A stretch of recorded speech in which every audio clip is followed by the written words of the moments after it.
Out at 2.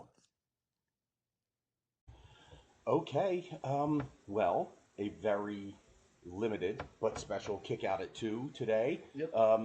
This is episode 42? Something like that. Something like that.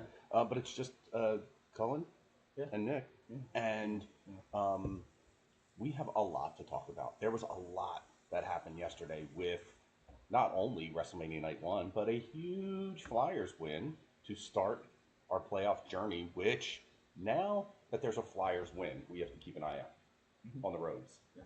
For people with Flyers flags on their cars, for Flyers merchandise to show up in stores. There wasn't any yesterday at the liquor store, which I fully expected. I think it's going to happen soon. Today. Thursday. Oh, today. Yup. A Flyers win in Pittsburgh to start a series. I don't know what the percentages are, but it's a high win percentage. For a team like Pittsburgh with a lot of veterans on it to lose to the scrappy team and to seemingly start to kind of fall apart towards the end, Sidney Crosby is the veteran of veterans. Yeah. For him to start like actively slapping people with his hockey stick, you're not allowed to do that. No, that is unallowed. Not and it's not professional. And for a veteran to act out like that is kind of crazy. Yeah. Hold on, we're finally hearing back from Bryn. Maybe she'll be in. We can always pause and alter things if Bryn's coming, right? Okay. So hold on, let me answer her. Let me know if you get. Okay. So Flyers game was awesome. Yes. We got to see probably the entire. Well, definitely got to see the entire third period. Which I got to see a lot of the second. Yeah, we were in and out. Our setup here is TV right in the back room of the house, and then right outside the back door on the patio, big TV. So like almost equal sized TVs. So we had the Flyers inside, WrestleMania going on outside. We were out there for most of the night. Yeah, well, I mean, it's kind of. I was torn, right? Brian was super torn. He was like about to cry because he didn't know which one he wanted to watch more. So during any commercial intermission, he would jump outside to watch wrestling, but he's super fired up. So he was definitely erring on the side of the real sport, which is hockey. Well, more real, right? Yeah. Like more real. Nothing's real. Yeah. Not even the tax guy's real. The tax guy is not even real. Wait until you hear that story. I don't know if we'll get to that today. We might not because we do have a lot to do. So nothing's real, but hockey's more real, and it's finally happening after so long. But WrestleMania is only once a year, but again, it's all kind of the same stuff. Like, I feel like we didn't see anything super fun and new at WrestleMania Night 1. But let's talk first about your initial reaction to the show last night. I thought the matches were fine. Like, they were WrestleMania-esque matches. Like, you had all the big stars, so matches aren't going to be awful. It's just I wish that they had more time for the matches, because a lot of them didn't go past 10 minutes. Right. I mean, they were all the booking was good. Yeah. The work of the talent was good, except I do have one exception of who I'm really not happy with. The talent was really good. The storyline outcomes of each match, I thought, were really good. Mm-hmm. And I thought the pacing of the show was really good. And I'll tell you why, right? So, like, I woke up this morning, and all of social media is about how there was only 83 minutes of wrestling in a 4-hour show. Yeah. Now, just in case your math isn't good, 4 hours is 240 minutes. So it was a lot of advertising, but also the entrances, which is part of WrestleMania, is the pageantry. Yeah, it's the big entrances. Live music, it's big entrances, it's celebrities, it's John Cena having a few minutes, which seemed like a waste. He's the host. So, but he has to. Wait a minute. We went to WrestleMania in New York. Well, it was in New Jersey, but it was another city. Hulk Hogan was the host of WrestleMania. We saw Hulk Hogan at the start of the 18 show. times. Yeah, start show, middle show, and a bunch of times. You saw John Cena once, and he was like, "How am I doing?" And well, everybody's no, like, he came out twice. He came out when Bianca was out. You didn't watch that part, but No, I'm glad I didn't watch that part. it wasn't awful. She's All right, let's touch on that first of all.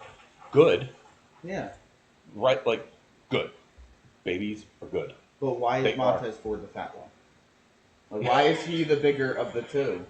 Because he has entered his dad bod phase. He's entered his dad bod? He's a dad bod phase. He was early to the show, but as soon as that plus sign hinted on the pregnancy test, He it was all like the weight. Montez Ford is about 20 pounds heavier than he was.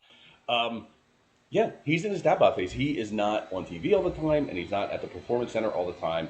And for guys that do a lot of work on the road, that happens. It's just not easy to stay in that. I mean, he was in like peak human physical condition, and that's so difficult when you're on the road.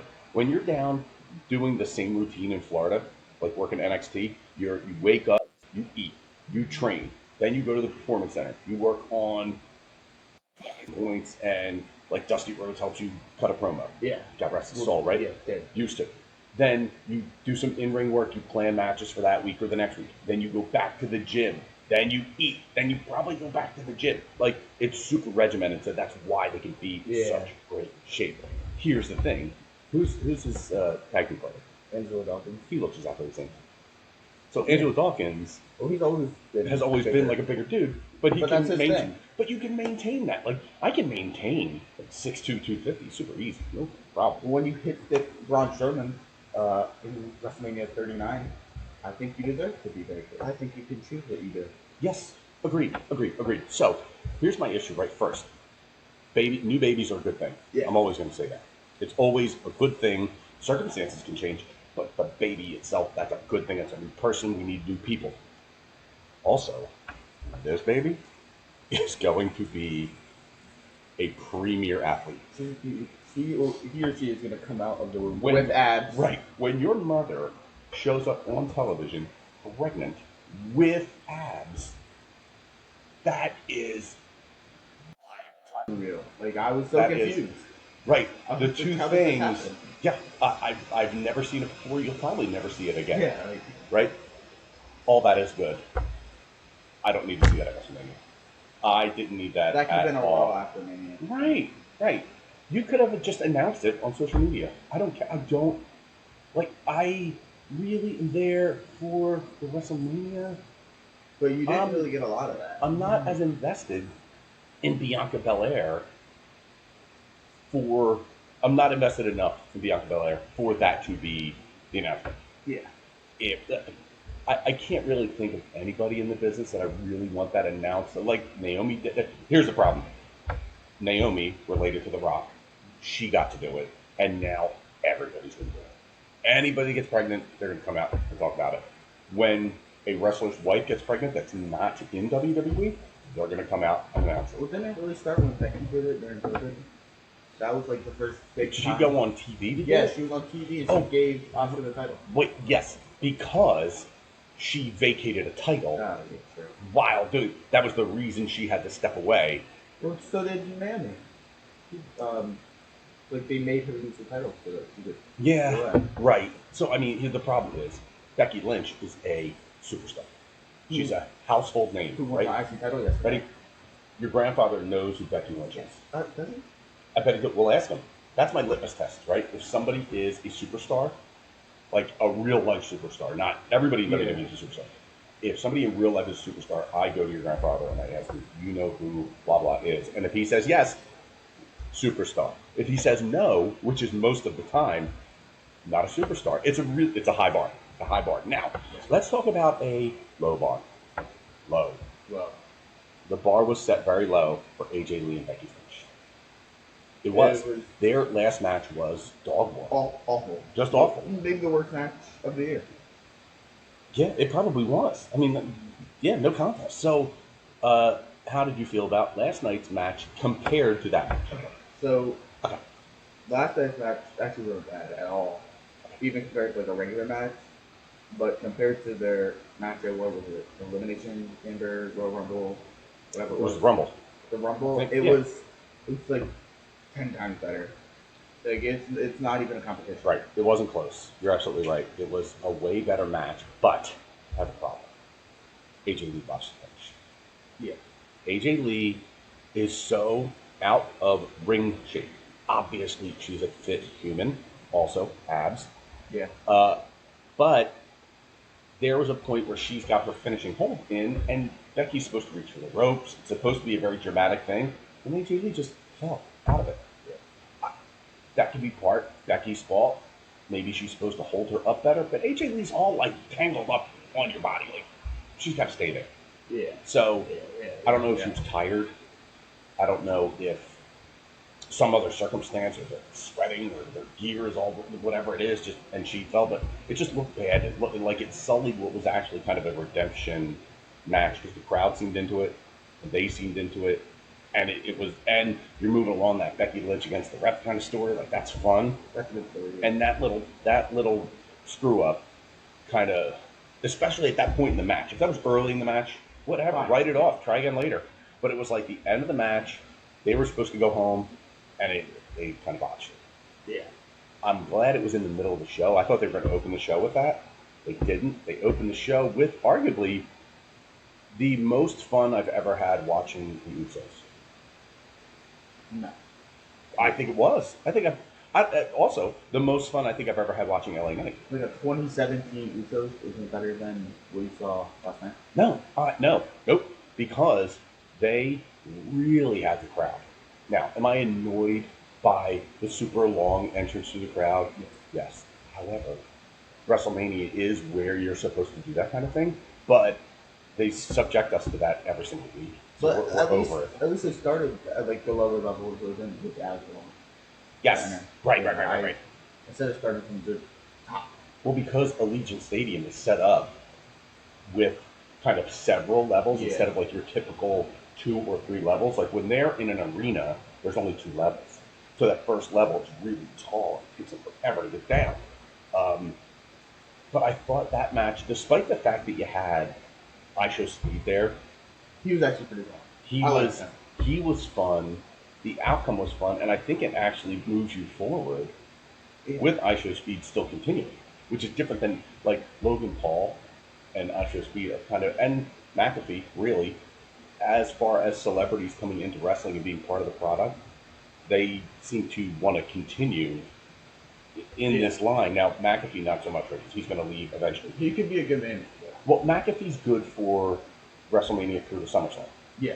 You know what I mean? So and then he goes away. But actually, I was thinking last night, how great would McAfee be as a full-time manager / competitor? Yeah. It would be great, but the fact that he's gone half the year actually, I think, helps. I think it helps, and it makes it easier to hate him more or love him more, depending on where he is. And I think he's got that kind of Ric Flair-esque ability to come in, and whoever he's working with, that determines whether he's a heel or a face. See that? I like his the mid-out thing that he's doing, or he was doing. He's doing it no more. Oh my God, that I don't know who loved it more, you or Steve. Steve loved it more. Yeah. I saw it first, but he loved it more. So I will tell you this: there's nobody better to watch a wrestling show with than Steve. Yeah.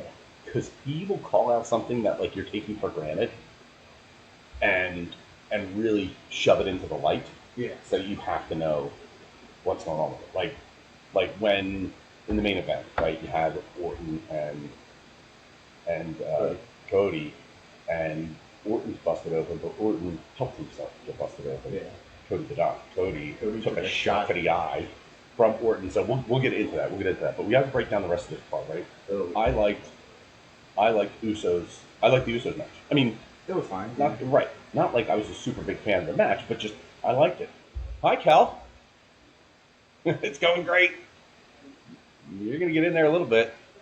There she goes. It was a decent start to the show. I think it was a great start. The crowd was into it. Yeah, they were really into it. They were really into the end of it. Yeah, absolutely. So what was our next match? And I think it was the Fatal 4-Way tag team. Okay, so thing. While I go ahead, you go. That I think that was probably my second favorite match of the entire show.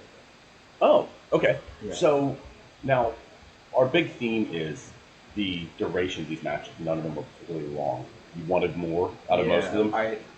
What about this? I kind of thought this. I know this match wasn't as long as your typical fatal four-way Texas Tornado style tag match would go, but I think they capitalized on the energy of the crowd from that first match. Yeah. Then you bring back Paige as somebody that was always rumored to come back, but the real rumor mill didn't start until like yesterday morning. Yeah, so right before Mania started. Yeah. So anybody that was there had no idea. Because they're there going to Paige. Listen, every wrestler on the planet is in Las Vegas right now. Yeah. They're all there. I mean, anybody relevant, right? Like Lansdale listeners, Midget League, they're not. They're not there. Maybe they are. You never know. I don't know. They probably weren't even noticed. Get it? Small. So everybody's there already. So like Paige being there wouldn't necessarily raise a bunch of question marks because she's always gonna be there. She's there. She's around WrestleMania every year, even when not working for the company. So her coming out to team with Brie Bella was awesome. And then they worked you so well throughout that match to wait for a hot tag. A hot tag usually only works when it's a regular tag team match. Yeah. To make that work and make Steve was on the patio screaming to tag her in. Oh, he's been making fun. Steve knows more about pro wrestling than anybody I know. Yeah. And the fact that he's yelling at the TV means it was working there too. So we really talk to Alan about this. Yeah. As a man that was there, Yeah, he'd be really helpful right now, but he won't. That part was really great. I thought you showcased everybody pretty well. Bailey kind of took a back seat in that match. Yeah. I didn't feel like she had a lot to do. I think she was in the match for maybe like 2 minutes, But which is a quarter of the match. Yep. I thought you really capitalized on the energy from that first match. But can we talk about the best part of that match? Sure. It was just on TikTok. What was it? This stupid cameraman falling over While they're on his feet. They're on his feet. He's supposed to So here's the funny part, right? So like, I don't know a ton about production. I wish Brian was here because he would be able to help. But you're holding a camera, and it's a hard camera, right? It's hooked up. It's hardwired. So there's a cord falling behind you. So he probably tripped over that cord or hit the ring post because he was in for a tight shot. You trip on that cord, the cord is wrapped around you. So you can't just pop up. Somebody's got to run over, make sure you're untangled, and then get you up. Plus, the cameras are not light, so you then have to get up with this camera and not interfere. Like, you can't grab onto the ring apron, pull yourself up. Yeah. That's not your equipment. Like, you got to just get up. So, like, now the funniest part of last night was that the guy goes down. We all laugh, but then a couple seconds later, because he's still getting up, they go to the feet across the ring, like across that particular side of the ring, and you could see him still trying to get up off the ground. We were dying. We were dying laughing. It was hilarious. That was excellent. Then came time for what I guess Pizza showed up. Yeah. And then Pizza in the Drew McIntyre. Right. So Pizza showed up, and Drew McIntyre. And so I missed most of the Drew McIntyre talk too much. Yeah, so you're gonna throw over that. If there was any match to get color, it would probably been that one. But it was one of the least colorful matches I've ever seen. The most color in that match was the wrench used to stab Jacob Fatu in the eye and twist his nose. But it was fine. Like there was table spots, there was chair spots, what you would get out of an unsanctioned match, and Fatu won, which I think was just like the right choice in general. But So my only source of contention with this match is the title of the match. yeah, This unsanctioned idea, why don't we just make it a no DQ? And then it's all the same. because it sounds more cool. More cooler? Yeah. You said that wrong. Yeah, it sounds more cooler. That's bad. Thank you. Yes, it does. Um, but they're the same thing. Yeah, And exactly. listen, I understand that we're watching pro wrestling, but don't insult my intelligence. Okay, like don't piss on my leg and tell me it's raining. Okay, because it's not. Like just I don't know. Like I don't think that helped. I don't think it helped at all It didn't at all. because the table spots they do in regular matches. And listen, if you're going to use a wrench to twist somebody's nose, you gotta cut yourself. You have to. I'm sorry. Like I, I've never attacked anybody with a wrench. I don't think I ever will. Yeah, You know, which is an unfortunate part of life. Like I think we all deserve to attack them.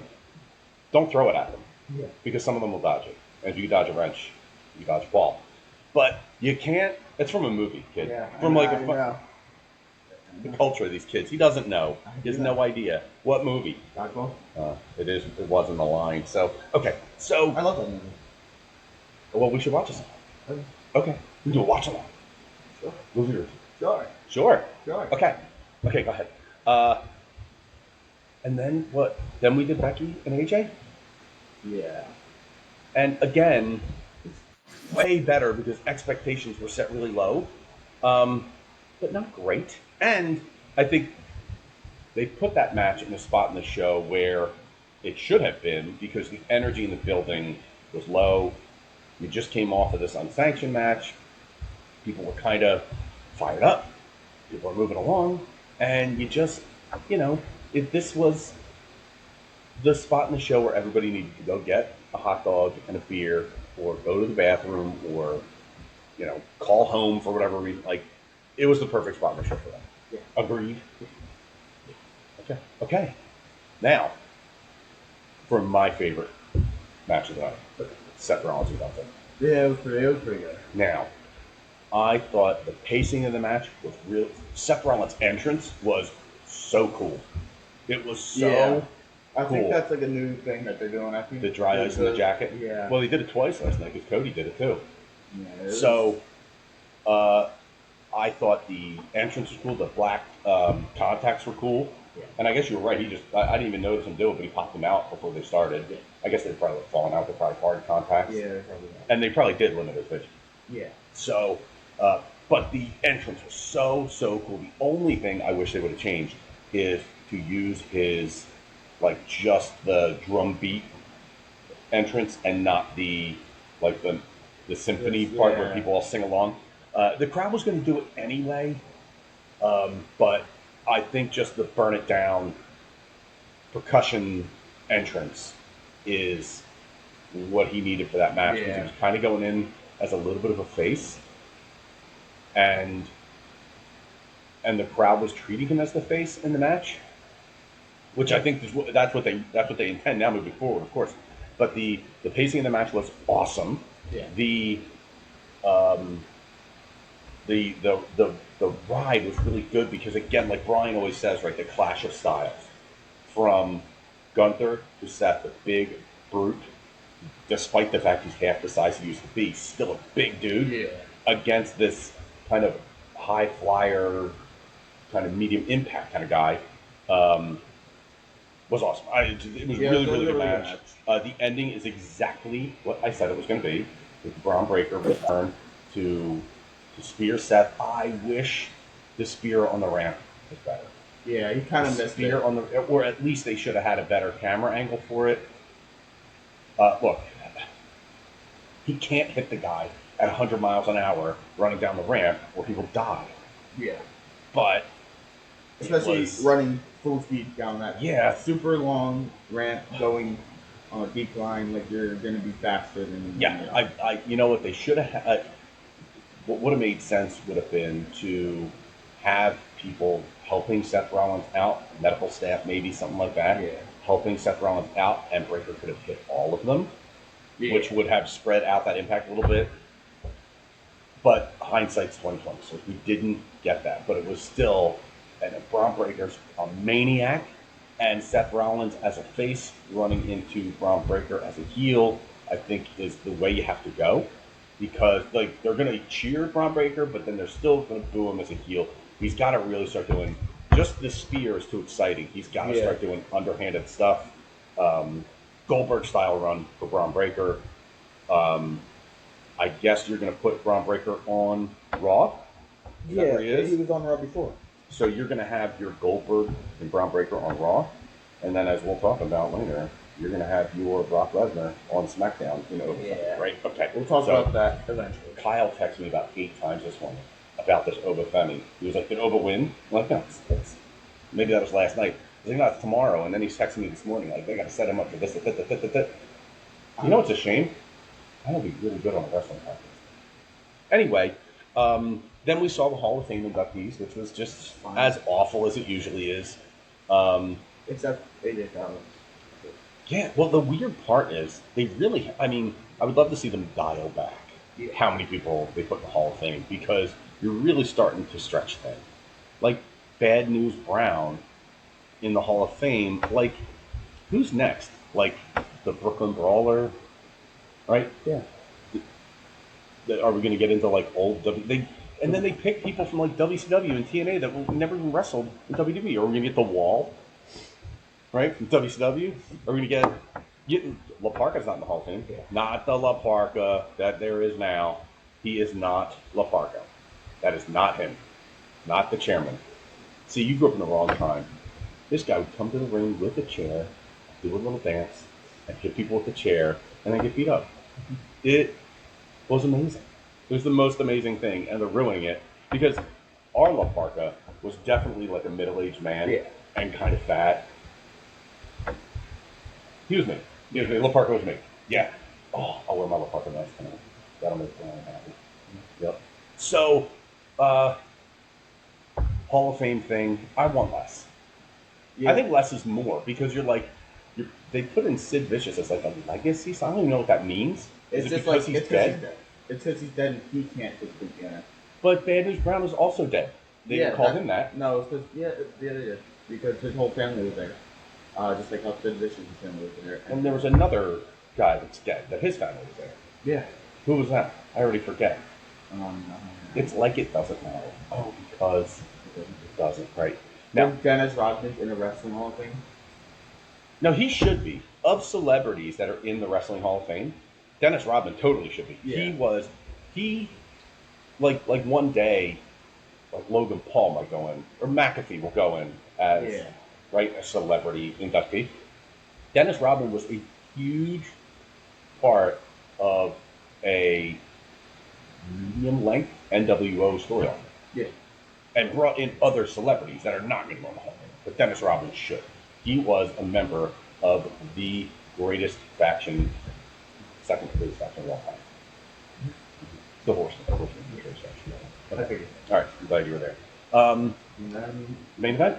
No. The shortest match of the night. Oh, which one's that? Oh. 6.5 minutes. Something dumb like that. Oh, okay. Yeah. I apologize. Yes. Okay, go ahead. I hated how short that match was. It wasn't a bad match in any means, but like, you wanted more. It's your two biggest title contenders on Raw, and you give them less time than you gave AJ Lee, and they couldn't do as much as they probably wanted to, which it kind of took me out of the match. But I was like, as soon as the match ended, I was thinking, why was this so short? Like I could tell how short it was while watching it. Like when the Judgment Day came out 4 minutes into the match, I knew like, oh, it's gonna be over in 5 minutes. Yeah. Let me ask you this: Liv Morgan was hurt going into the Rumble. Like she was hurt. She had come back for the Rumble. Is that right? I think the storyline they started last night, I think they intended to start in the fall.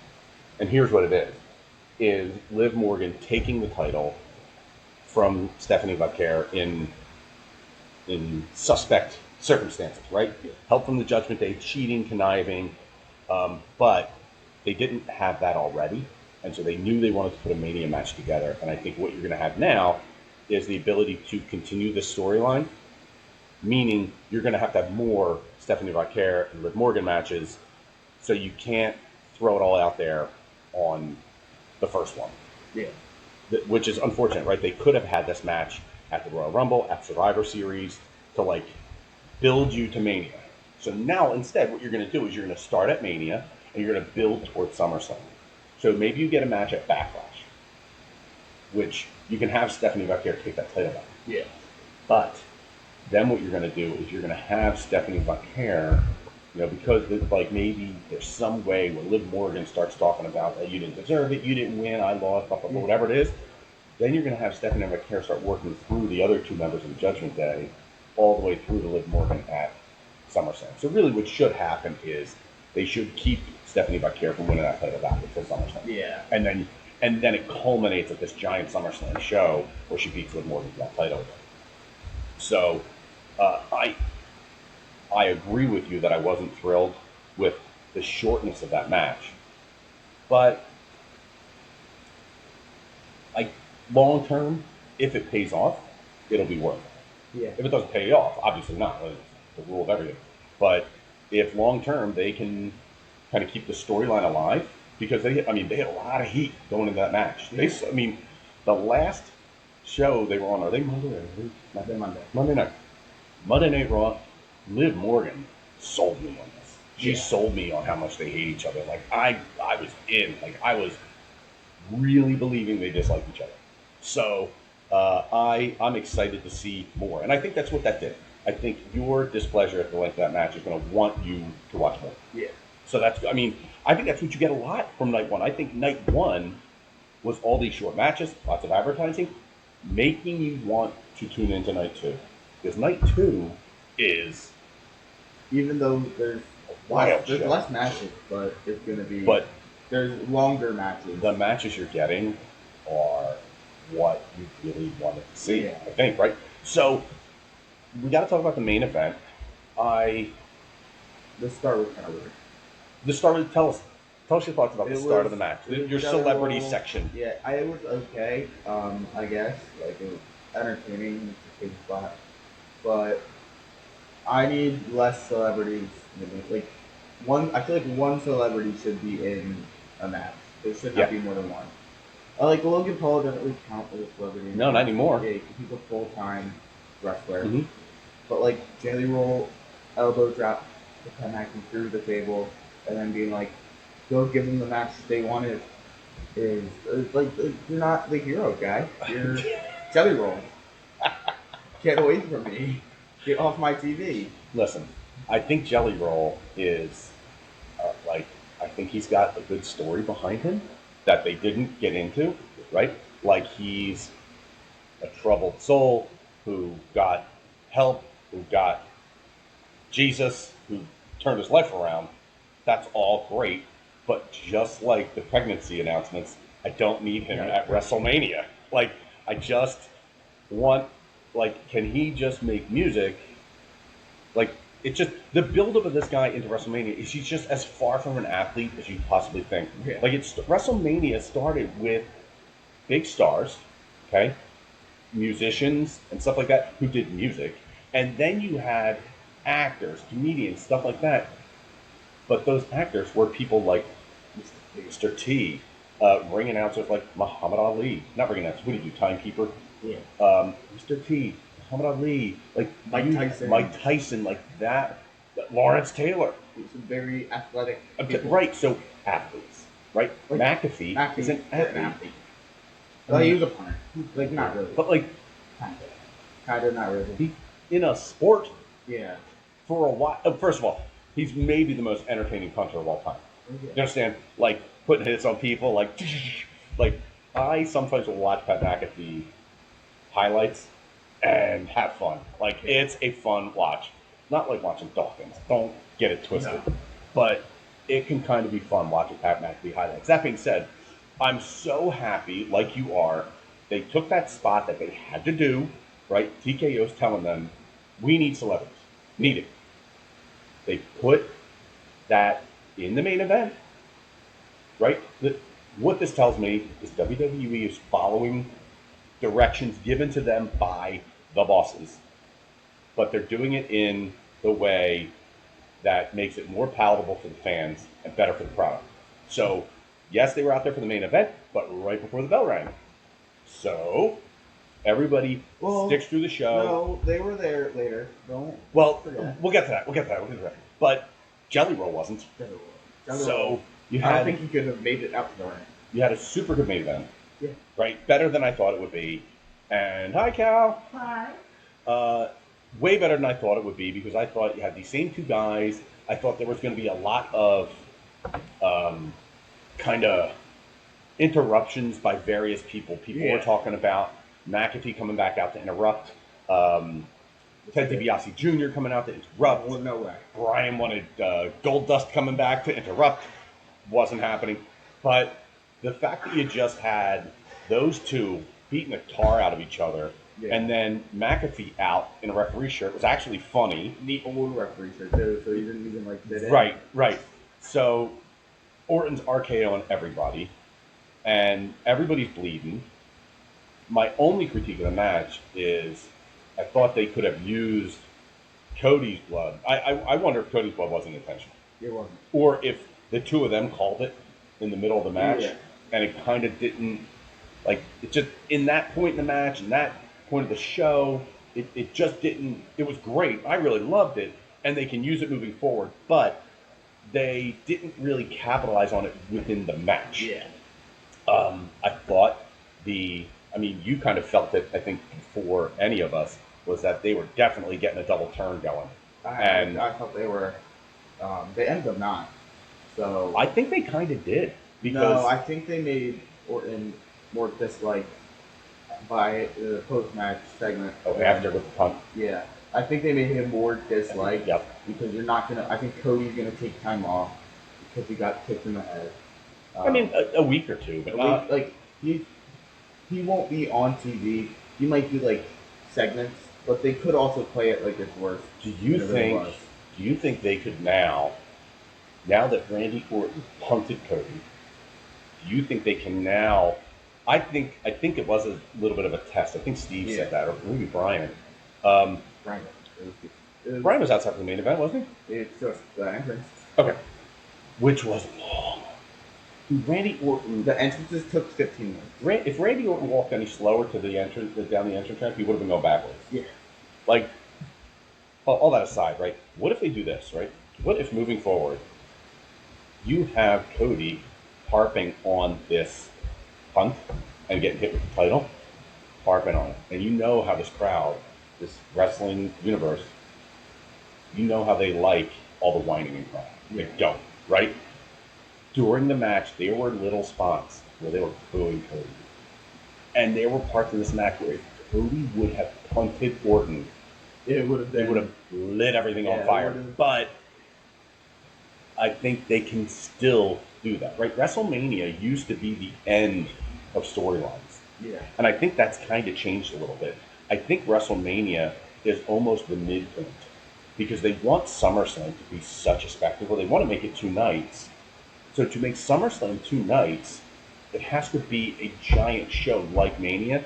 So I think your wrestling year is like from the Royal Rumble. Your All-Star game is WrestleMania. Yeah. But your championship, your Super Bowl, is actually SummerSlam as far as storylines.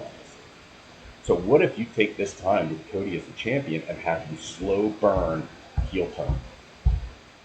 I mean, with Randy Orton, or at SummerSlam, he punts and really anybody, right? Yeah. So it should probably be CM Punk. Sure. Yep.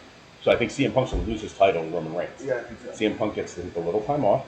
Roman Reigns said that if he loses to Punk, it's his last match with him. He's guaranteed. Yeah, that's not how it is. But also, you can say that and then go back. Because as a heel-ish guy, if you say that'll be my last match, and then you come back, people are like, you said if you lost to this guy, it'd be the last match, and then he punched you. You know what I mean? Like, no, much doesn't matter. But I think I didn't like it at the time. I thought they could really pay it off right then and there. But I think they are starting to move into slower burning storylines. Yeah. Which I like, and I know that like the John Cena storyline didn't really pay off the way they wanted. Yeah. But that was them starting to kind of dip into that arena again, where WWE became a quick storyline kind of company. Yeah. And it was like, like even when they were working Daniel Bryan and the Wyatts, or John Cena and the Wyatts, I was like, you could have dragged that out. Like, this heroic figure stuck with the bad group could really drag that out so well, and they didn't. And now I think they're realizing that you can really draw these stories out. You can get more out of these performers without just putting them through the grinder. Yeah. So you're gonna what that's gonna do two things, right? It's gonna give you better payouts on storylines, which I like. The downside is going to limit your call-ups. Because if you're running Cody Rhodes again as champion through SummerSlam, you're not really bringing new people up through the ranks. So it's really going to be almost like an NFL team, right? Yeah. Like this guy's here for like 6 or 7 years,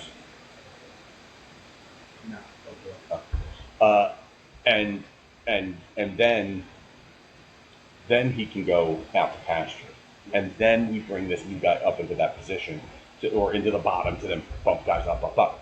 Um, so I think generally speaking, I enjoyed the show last night. Yeah, it was an okay show. I think night two will definitely be better, but that's just because you have all your big matches, your major matches there. I think that I think that last night exceeded my expectations, and I think it was probably a B grade show. Yeah. Now, I think that's an important statement because I actually think night one of WrestleMania is the B show. Yeah. I think at this point, there's no doubt that yes, they give you a championship match for the men and the women, and they give you a couple feud matches, and you get a couple tag matches and that kind of stuff. However, the matches that we've been dying to see are Obafemi Brock Lesnar, Finn and Dom. Yep. Mine's the ladder match. Yeah. And then what really seems like a big match with the general media is Trick Williams. Trick Williams will be of all the people that are on the WrestleMania card for these two nights, for any of them that are not already superstars, he will be the next guy your grandfather knows. Yep. So we're definitely going to talk more about night two when we're on our way to Steve's. We'll do a little card preview with Brian. Card preview, and then on the way back we can do something. Assuming we can do a card recap. So. Yep, we'll do card preview, card recap, and we'll go from there. Yeah. Feel good? Yeah. All right. Let's go Flyers. Let's go Flyers. Who's Sixers? I mean, Oh, playing ball. I guess we have to hold on to the Sixers because the Phillies stink. Yeah. Yeah, I'm glad Brian's not here because he starts all that. No, baseball. No, they stink. They're terrible. 11-2. Oof. Yikes. Oof. Like, they beat a couple bad teams early on. Now they're playing real teams, and it's not great. Yeah. I saw somebody on TikTok had them winning the whole thing this year. I didn't think so either. Oh. Yeah, let's go Flyers. Yeah, let's go Flyers. And let's go 10, 9, 8, 7 Sixers. Flyers are on Monday. I think Monday, Sixers are on Monday. Sixers play Monday too. I think so. But the Sixers are home, Flyers are away, so yeah. and then too bad. Wednesday it'll flip unless the Sixers Right. No, but yeah. I don't know. We'll look up those schedules. We'll talk about that soon. All right. Yeah. We'll talk to you guys later.